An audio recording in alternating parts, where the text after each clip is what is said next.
Hello!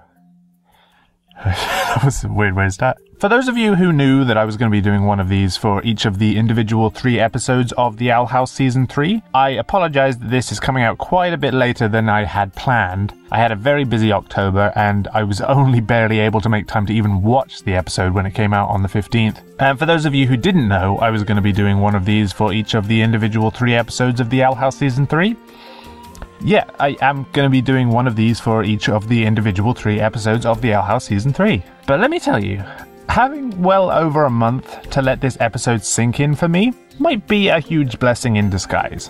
In some parallel universe in which I had this video done and out a few days after the episode aired, trust me, you would not have liked it. I would not have liked it. It would have probably been a generally unpleasant experience for all involved. You've probably taken a look at this video and gone, wait, Owl House? NPCarlsson? Not so positive?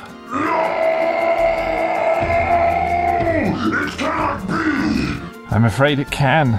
If you'd asked me my opinion on this episode about a month ago, I probably would have said something along the lines of, it was fine. Whereas if you'd asked me now, it'd probably be a lot closer to, I loved it so much! But why is that? Why did it take so long for this episode to grow on me? And why was my initial impression of it so, you know? Well, that's what I hope to explore and explain in this video. And after a lot of thinking, I basically nailed it down to 2 major detractors, and a couple minor ones. One of the 2 major detractors is something that I've come to appreciate more and more as time has gone on. And the other one, well, unfortunately that's something that I still don't really like. But don't worry, I will obviously be talking a lot about all the things I loved about this episode. Like, what did you think? It was just going to be all bad things? Are you insane? But enough beating around the bush, as they say. Let's get right into this. Season 3, Episode 1, Thanks to Them. Oh, also, I should have reiterated this already. Like with the last few videos I've done on the Owl House, I'm going to be talking about this under the impression that you've seen the episode. You know, there's not going to be much like plot summary or recap, and there will be spoilers for all of it. So, you know, if you haven't seen the episode, seriously, what are you doing here?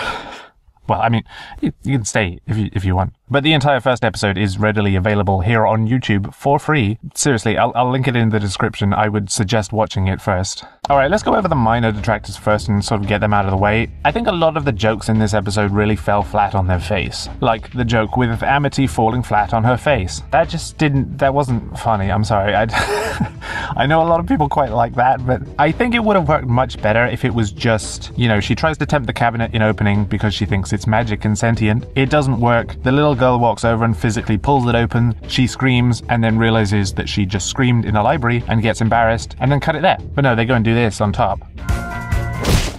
It didn't work. I'm sorry, that just didn't work for me.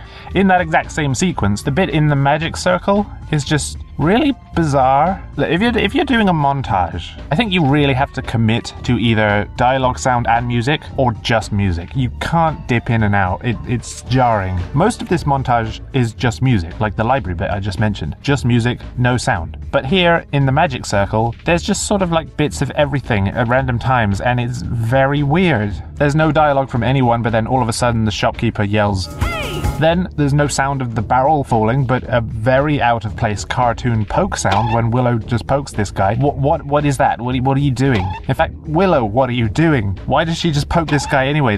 This whole scene is just very weird, and is that a Ness outfit? And you know, I'll give it to them, there was one joke in this episode that actually made me audibly laugh out loud, and that was this bit right here. Make us cry!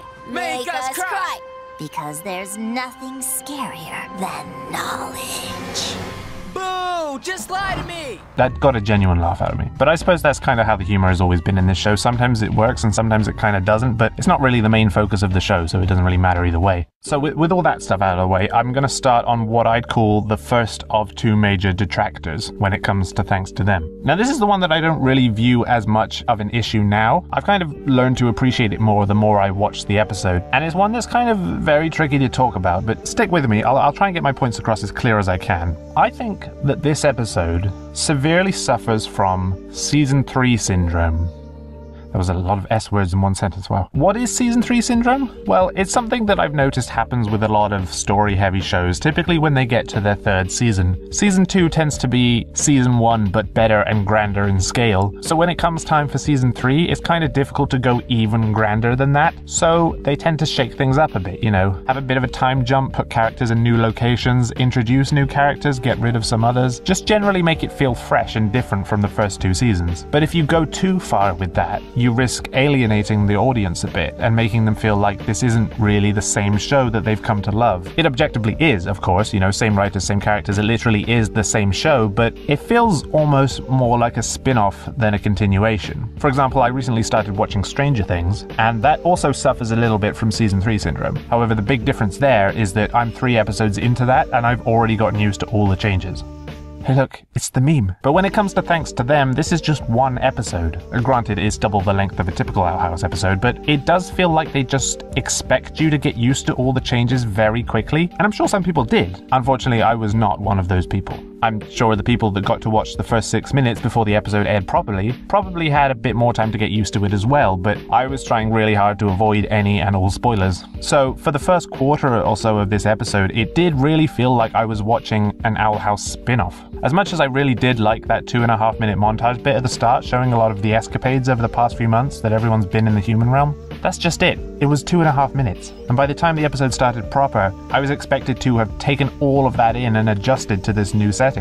And I hadn't. And it made it really difficult for me to even buy that they had even been there all summer. And no amount of pictures in Willow's scrapbook could convince me that these characters have actually been here for that long, because we didn't actually see any of that stuff happen. But hey, look, I know what you're thinking. I know what you're all thinking, okay? And as much as I didn't want to, I'm gonna have to address it. A lot of this is very likely due to the season being drastically shortened by Disney. And that sucks. That really sucks, because this is exactly what I didn't want to happen going into Season 3. I said it at the end of the last video, in fact, that I wasn't going to go into it with this defeatist mentality and dwell on the knowledge that it could have been a full season. I didn't want that to affect my opinion of any of these 3 episodes, but unfortunately it kind of did. A lot of the things shown in that 2.5 minute opening could have been their own episodes, and it just stinks that they couldn't be.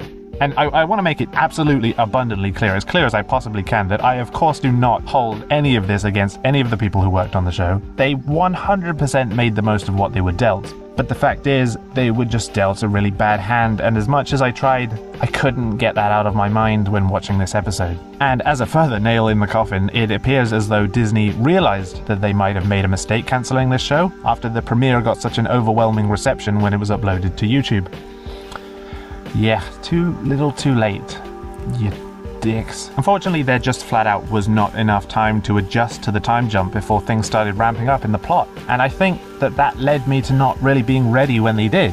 I watch it back now and I can appreciate how well all the elements of this episode fit neatly together, but on my first viewing, it felt like this episode didn't even know what it was doing. There was just so many different things going on. There was Luce at school, there was Hunter seeing visions of Belos, there was the other 4 exploring Gravesfield trying to solve a code, there was Camila worrying about Luce and having nightmares, and about halfway through the episode I was just thinking, are any of these plots going anywhere, and are they at all related to each other? It just kind of seemed like Amity, Willow, Gus and V were wandering around aimlessly for a big chunk of the episode, not making any progress. Hell, they didn't even realize that the rebus was a map of Gravesfield until they accidentally saw a map while taking a photo, and they never would have even realized there was a code to solve if Masha hadn't literally explained it 20 minutes in. Hold on. The plot wouldn't have progressed if it wasn't for Masha. Or to phrase that a little differently, the plot did progress thanks to Masha. Thanks to them. Boom! That's it. I cracked it. I solved it. Everyone go home. But it really was just giving off the vibe that this is multiple episode ideas crammed into one episode. And while these 4 were doing that, Luce and Hunter were having their own separate adventures. Aside from the opening and the ending, the only scene when all 6 of the witches, or 3 witches, 1 human, 1 basilisk and 1 grimwalker, were all in the same scene was when they were getting costumes ready for the haunted hayride. Even at the hayride, I mean, not only is V not there, you know, fair enough, she's not as key a player as the other 5, sure, but halfway through, Luce and Hunter just go and ditch them again. And like, I get it, both Luce and Hunter have their own internal storylines going on in this episode, and, you know, trust me, I will get onto those when I move on to the positive stuff, but I think it just needed more of them all together. In fairness, Hunter does spend a significant amount of time with the group at the start of the episode. The real weak link here is Luce. And, you know, I'm not oblivious. I realize a lot of this this is probably intentional. You know, she's going through this damaging self-degradation stuff, and again, I will talk about that. It's like honestly one of the best aspects of this episode, but at the same time, it just makes Luce feel incredibly distant throughout this episode. I don't want to get too psychological here, but I'd bet that a lot of it is due to the fact that, you know, aside from obvious notable exceptions like Eclipse Lake, Any Sport, Labyrinth Runners, things like that, in most episodes, Luce is the audience surrogate. She's the one who we view the story through the eyes of, and if she seems disconnected from the plot, then so do we. And even though, yeah, like I said, it's probably intentional that she feels very distant from her friends, you only have to look at Willow's scrapbook and see pictures of them all together throughout the summer, and I was just thinking, is this even the same Luce that's in those pictures? It seems like for most of this episode, Luce doesn't even want to be around her friends, even when she is. And if you're somebody who didn't realize this may very well blow your mind. I just want to kind of say that as a warning. What I'm about to say here has the potential to kind of taint this episode for you. So if you don't want to hear it, either mute or skip ahead about 20 to 30 seconds. Okay? Here goes. Luce does not say a single word to either Willow or Gus the entire episode. She talks to Amity, she talks to Hunter, she talks to her mother, she talks to Belos, she talks to these two strangers at school. She doesn't have a single conversation with her two best friends. That's completely insane. Alright, I'll just wait a couple seconds for anyone who muted to come back in. Okay, everyone back? We good to go? Okay, and I'm going to say this just one more time. I am going to get onto all the aspects I really, really love about this episode and Lucy's storyline specifically, and all the things that I think worked really well about that. I don't want people to go away from this video thinking that it's just me complaining the whole time. It really, really will not be. I promise. I bet by the end of this video, a lot of you will have forgotten I ever said anything bad about it in the first place. But I do just need to get all this stuff out of the way first. So with that, I will move on to the second major detractor. And this, unfortunately, is the one that hasn't numbed very much for me. At least not compared to all the stuff I just talked about. Majority of that stuff I've kind of learned to live with, and I can respect what they were doing now. This is an aspect of the episode that I still, to this day, don't like. And it's something that I'm sure a lot of you are going to disagree with. And you know, that's fine. I'm no stranger to unpopular opinions in the Owl House fandom. I think that Labyrinth Runners is the second best episode of the whole show, and I think that Hollow Mind, while obviously pivotal, is kind of bleak and badly structured. But we're not here to talk about them. My point is, if there's only a single YouTuber that you watch that talks about the Owl House whose opinions you disagree with, then let it be me. I want people to enjoy this episode more than I did. Honestly, more power to you. So, I'm just going to go ahead and say it. They shouldn't have brought Belos back. Okay, for those of you who didn't close the tab in frustration, let me explain. I can recognize a good villain. I know a well-written, entertaining antagonist when I see one. And by all accounts, Emperor Belos is that. But I'd like to believe I can also recognize a satisfying villain defeat. And in my perspective, we got that in King's Tide. Belos was a cunning master manipulator who took advantage of everyone around him to get what he wanted, and he bit off more than he could chew when he tried to do that to an all-powerful deity. His defeat in King's Tide was a great way to end his story and establish the Collector as an even bigger threat. Two birds, one stone. But now he's back. And I don't like that. In fact, one of the reasons that in the last video I didn't even bother to bring up the little bit where a small sliver of his remains escaped to the human realm with Hunter, and that was because I didn't want to assume that that was him coming back. I thought that maybe that would lead into something else related to Belos, but not an actual return. By all means, have the aftermath of his tyranny still be a crucial part of the story. By all means, have Luce tearing herself apart at the fact that she unknowingly helped him. By all means, explore more of his and his brother's backstory and relation to Gravesfield. I'd go as far as to say, even have him partially come back and possess Hunter as one last-ditch attempt, like an epilogue of sorts. That works. And having Hunter be the one to fight back against him is very fitting and cathartic, given Hunter's journey to accepting and liking who he is, despite what he was created for. That's all great. I love that. But after that, does he really have to come back properly? Like, why? What more does he have to offer the show at this point? Now, of course, I don't know how this is going to play out in the final two episodes, but it seemed like this episode was kind of setting him up again to be the main antagonist for this last stretch. And I really don't see how he could be defeated again by anyone other than the Collector again. I would have really liked it if this episode was all about recovering and reflecting on the traumatic events of the series thus far, and then going back to face the Collector once all has been straightened out. And for the most part, that's what this episode is. But having Belos physically come back and need dealing with again kind of goes against that a bit. It's also especially weird that they all just head into the portal again at the end with big smiles on their faces, knowing that Belos also just went in and is likely going to wreak havoc some more. I don't know. Again, I don't know what the plan is for these next few episodes, and I'm sure I'm going to enjoy it. I'm sure I'm going to enjoy it regardless. You know, I might come back to this video once the season's over and be like, what the hell was I talking about? But it's just difficult, you know. I wanted so badly to love this episode. And over the past month, it's just kind of felt like everybody else was getting something out of this that I wasn't. It didn't seem fair. I tried to force myself to love this episode, and it just didn't work. And then I started to accept that maybe this episode just wasn't for me. And maybe that's fine. You know, not every episode has to be amazing in my eyes. I still love the show, and I'll still keep watching the show. And maybe it's not even worth dwelling on any of the stuff that I wasn't too fond of. I never used to do that. My videos have almost always been like 90% positive. Not because I think the show's near perfect, but because I'm just the kind of person who only ever really brings up the things I do like. The things I don't are nobody's business. Why would I even need to express my negative views to people online? Who does that help? So, with that in mind, what do you say we switch things up a bit, huh? Move on to a different chapter of the video. Here is my more so positive thoughts. The part 2, or How I Learned to Love Thanks to Them. 3, 2, 1, go. Oh my god, that 2.5 minute montage is everything. I love the fact that they turned the old abandoned house into a clubhouse. That's so smart. And while it still hasn't been said explicitly, the fact that the rebus was hidden under the floorboards and Flapjack knew that it was there, I mean, that's got to be more than enough confirmation that this was the home of one or both the Witterbane brothers, surely. And I love their attempts to build another portal door in the same spot as well. Although how the hell Clover and Flapjack are spinning those wheels, I've no idea. I can't believe there was a coming out scene. That's so awesome. And Gus waving little bye flags, that's just brilliant. That's just the cherry on top. Every single time that you think this show has pushed the boat out as far as it'll possibly go in terms of queer representation in a Disney show of all things, they just go and top it time and time again. I don't know how they're doing this. I love everyone's new outfits, and I really, really love V's new look as well. Genuinely,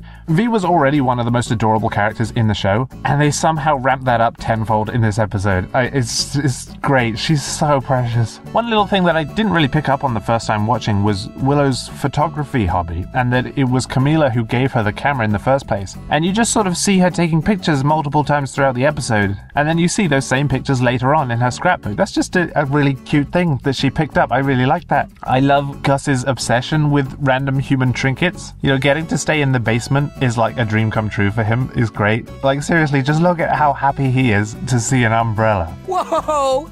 That's great. And then he just friggin' finds some bubble wrap that was protecting a snow globe and starts popping it. And the snow globe falls out and smashes on the floor, and he just quietly says, whoops, and then just continues popping. It's great.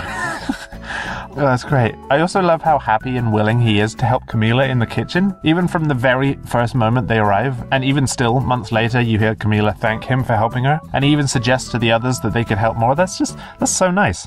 And I really, really liked the small little scene with Gus and Hunter just talking. That was a really good scene that I completely overlooked for a while, but watching it back now, it tells you way more than you think it does. Hunter's telling Gus about how he's been using the sewing machine and the stitches are way neater, and I love that consistency with him trying to learn sewing earlier on in the series. That was good. And as much as you start to think, wow, everybody seems really happy to be here in the human realm and taking up these new hobbies and stuff and have fun. And then Gus says this. It's good to see you happy. One of us might as well be. And then they just sort of talk for a bit. Hunter says he only really misses having a purpose. And then Gus immediately follows that up with saying he misses his dad. And it kind of puts into perspective how much Hunter doesn't really have all that much to return to. And these few months he's spent in the human realm are probably the happiest months of his life. Whereas the others, they're more or less just putting on brave faces. They're enjoying spending time together, yes, but ultimately they all have families that they want to return to. Hunter doesn't.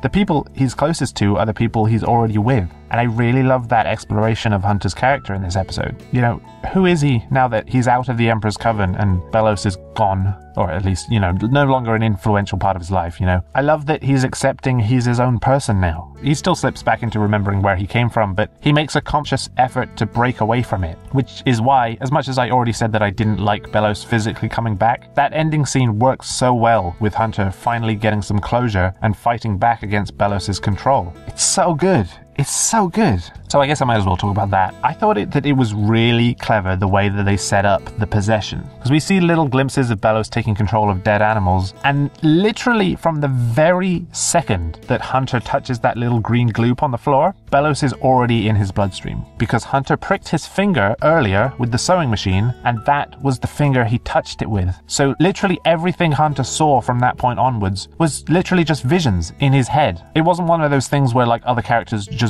barely miss seeing him for plot convenience or anything like that. He literally was not there. He was already in Hunter's mind at that point. That's super smart. And I love that that was something the audience has to piece together themselves. It's never outright stated. I do really, really appreciate it when shows can trust us to figure stuff out and not need to handhold us every step of the way. And that is a great example of that. And something else that I didn't register the first time is that Hunter literally dies at the end of this episode. Like, flat out, he drowns to death. And that's the only reason that Belos leaves his body. Because, like, after he leaves through the portal, Willow says, "Guys, Hunter isn't moving." Like, Jesus Christ, for a few minutes, Hunter is literally dead. But, of course, he is brought back by Flapjack. And that was very sad. That was very sad that Flapjack sacrifices himself to save Hunter. I mean, we'd all kind of thought it. The idea had come up multiple times that Belos would kill Flapjack, but I really don't think anyone was ready for it to actually happen. As far as I'm aware, that is like the first and hopefully only major death in this show of a character that we've come to love and appreciate. It's bizarre. Unfortunately, the MysteryShack.com is closed over the Christmas period, but once it comes back in the new year, I'm going to make sure to get myself one of those Flapjack plushes.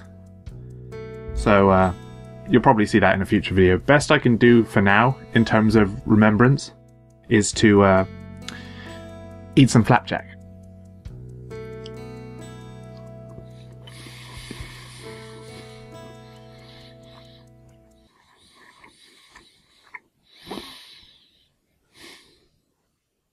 And just before he does crush Flapjack, Belos says, "Goodbye, Evelyn." Which we now know is the name of the witch that Caleb fell in love with. We also now know that for certain that Philip's brother was indeed named Caleb. You know, see what I mean? The backstory, this stuff's all good. It doesn't mean Belos actually has to come back. Okay, fine, whatever, I'll move on. But is the implication there that, Evelyn's spirit lived within Flapjack or something? And I guess now within Hunter as well. That's what I'm gathering. Also, Hunter has brown eyes now, instead of that, like, dark pink color he used to have. Not sure if that's related, I assume it is, but I guess we'll have to see, maybe, if that's explained. But yeah, it's still kind of funny that I said this in my last video. Also, it's weird that the fake name that he uses is Caleb, because, honestly, he looks like a Caleb. It's weird, like, the name actually suits him more than Hunter does. Maybe there's a reason for that, I don't know, we'll have to see.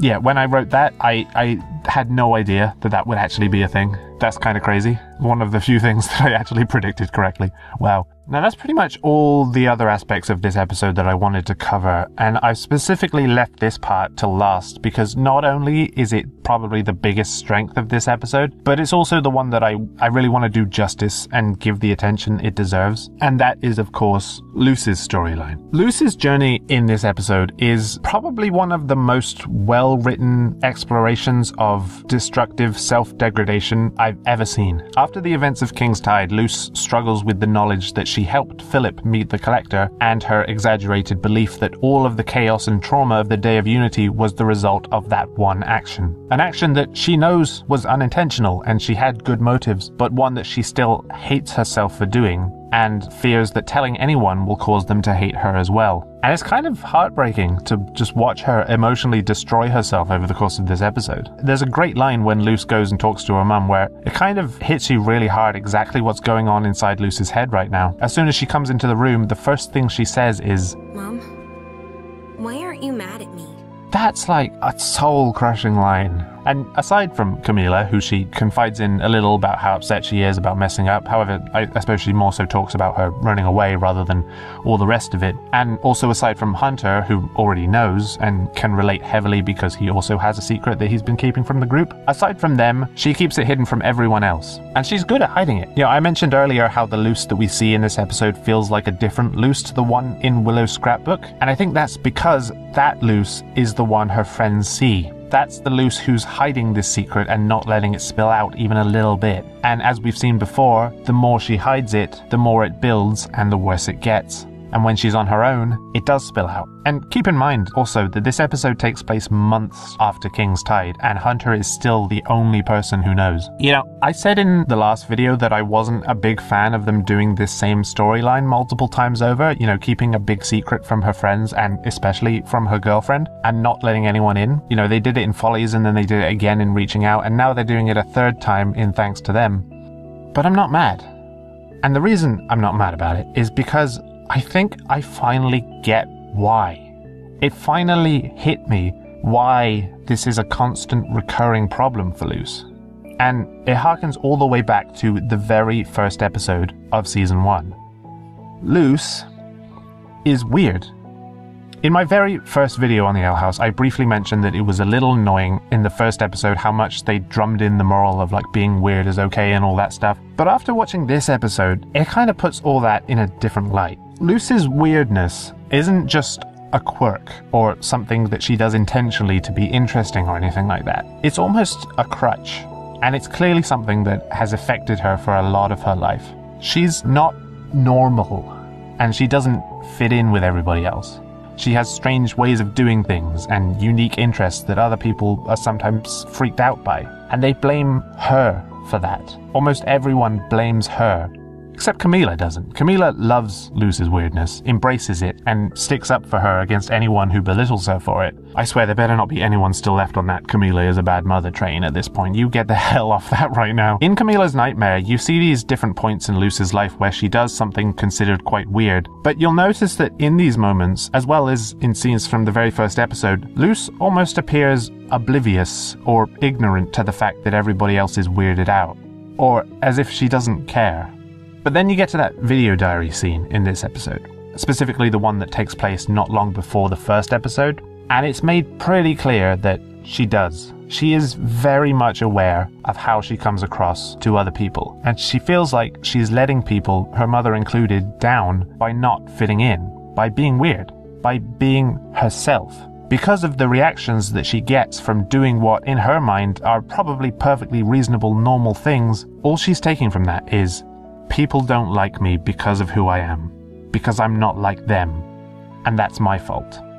And I totally get that now, because that's how our society works. People will tell you to be yourself right up until the point that yourself is too weird, in which case you should just be more like the rest of us. You know, follow your passions unless your passion is too out there, in which case don't. Or you'll be an outcast. You'll be ostracized from us. And when people ostracize you, you do the same to them. You start to surround yourself with the people who think similarly to you, who do share your passions. And all of a sudden, you're no longer the weird ones. Everybody else is. And depending on the way you look at that, this can either be a really good thing or a really bad thing, but is it any wonder that Luce wanted to stay in the demon realm and seems to be depressed most of the time she's here? And I really like that parallel with Hunter as well, by the way. I know I'm always talking about parallels, but it's just because this show is so good at them. But Hunter is from the Boiling Isles, but he's happier here. Luce is from here, but she was happier on the Boiling Isles.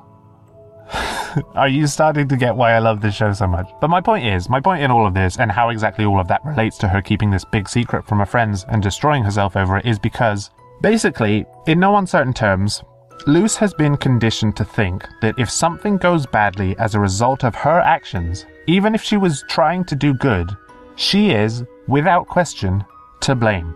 In her mind, her intentions don't matter. If she made a mistake, people will hate her for it. Because that's how it's always been. And if she's ostracized from the people she cares about, the people who did accept her for the way she is, if they start to hate her too, then she has no one left. And she can never let that happen. I can't believe it took me over 2 seasons to fully comprehend that, but that is some brilliant character writing. And ultimately that is something that Luce has to unlearn, and it's going to take a while for that to happen. But the people who do care about you and love you for who you are will never ostracize you. You just have to talk to them. And I hope that Luce understands that now and realizes that it wasn't her fault that all of this happened. I think Hunter sums it up pretty well at the end when he says, "You were tricked. That's what Belos does. He tricks people. But if it weren't you, it would have been someone else, and then there'd be no one left to fight back." And this is actually what I believe the title of this episode is referring to. Luce is able to get through this self-degrading mentality thanks to them. There. Now, have you or have you not already forgotten that I said anything negative about this episode? And so now, everybody's heading back to the Demon Realm, including Camila. So to say I'm excited for these final 2 episodes is a complete under-exaggeration. Especially if they're as good or better than this one, because god damn was this a good episode. I mean, I know I spent the first part of this video talking about stuff I didn't like, but that's all barely a footnote compared to the stuff that I did, and most of it is completely insignificant now. Honestly, the more I rewatch this episode, the more I like it. The more little things I take notice of, and the more I appreciate just how tightly written and perfect all the character stuff is. It is genuinely impressive. I think it was just some of the external things that didn't gel well with me, and I wonder if part of the reason that my initial opinion was lower was because I was kind of expecting this episode to do something, and it did something else. But I don't really see that being the case for these next 2, because I don't think anybody is prepared for what we're going to see going forward. And we've only got about a month and a half to wait for that as it is. But I think thanks to them is going to easily tide me over until then. Such a good episode. Really, really, really good. So now, let's just see what they have in store for the future. So, I'll see you all then. Oh, and if I don't see you before then, have a good Christmas.